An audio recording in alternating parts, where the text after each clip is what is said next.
You might only have one or two girls in physics, and perhaps that puts off other girls from joining the physics class.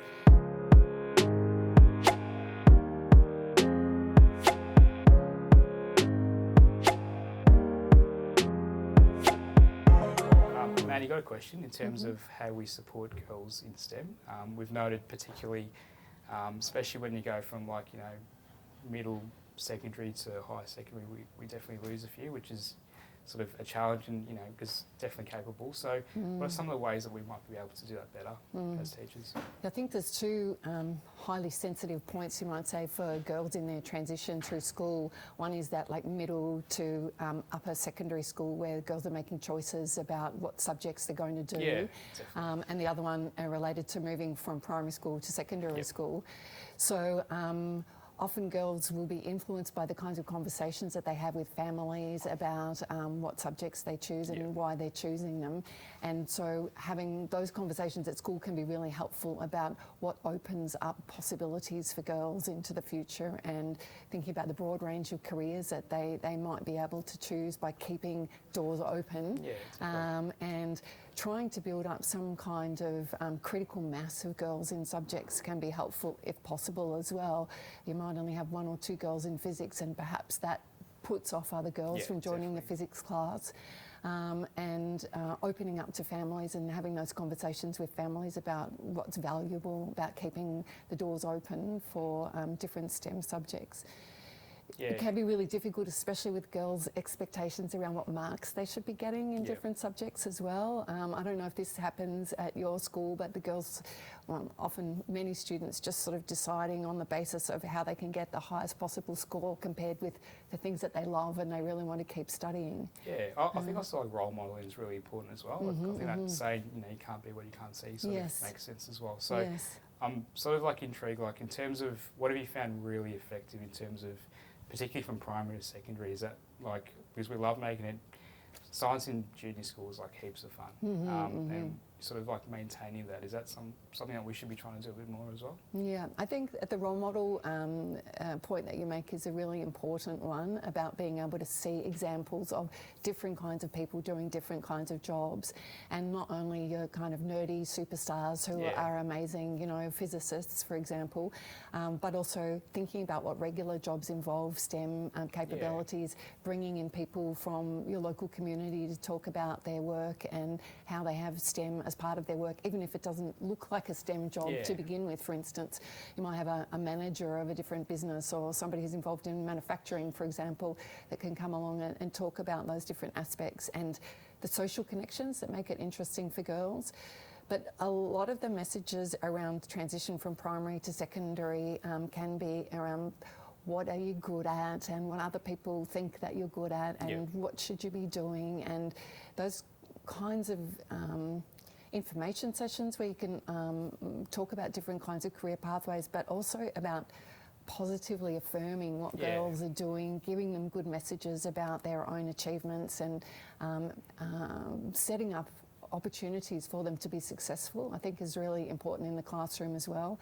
And thinking about how we can build curriculum that's really connected into the sorts of things that kids are interested in, not just girls, but often the social part and the social value in things can be good ways for girls to feel like there's something interesting and worth pursuing in science as well. Yeah, most definitely. I think we've spoken briefly, one thing we do at school is the Mary Curie Day, which is awesome, where you bring primary school kids in to we actually have a junior kids talk to them and sort of be that role model, I suppose, and a bit of a buddy mentor situation, which is awesome.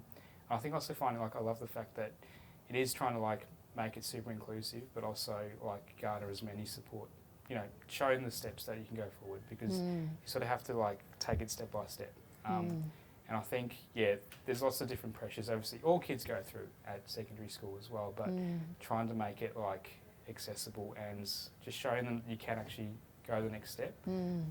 Because you do have to be really mindful of encouraging and helping out, and just, that's the whole purpose of being in education, isn't it? Giving someone else a better chance as well. So, it's really exciting in the sense of trying to make that make that more explicit. And not sort of setting up a particular profile of a person who does science or technology or engineering. It's only those kinds of people. There's like the diversity of profiles that you can have, and that leads you to see, oh, maybe I could be a STEM person, or maybe there's something interesting for me in this. Yeah, definitely. And not even saying that that has to be your career, but to maintain an interest and open-mindedness, because ultimately we want all kids or all adults to be able to be literate in STEM, to make good decisions about themselves in their lifetimes as well. Literal, that word literal was coming in my head, because like, you know, if the last couple of years have taught us anything, just to be able to interpret and understand all the stuff that's going on in the world,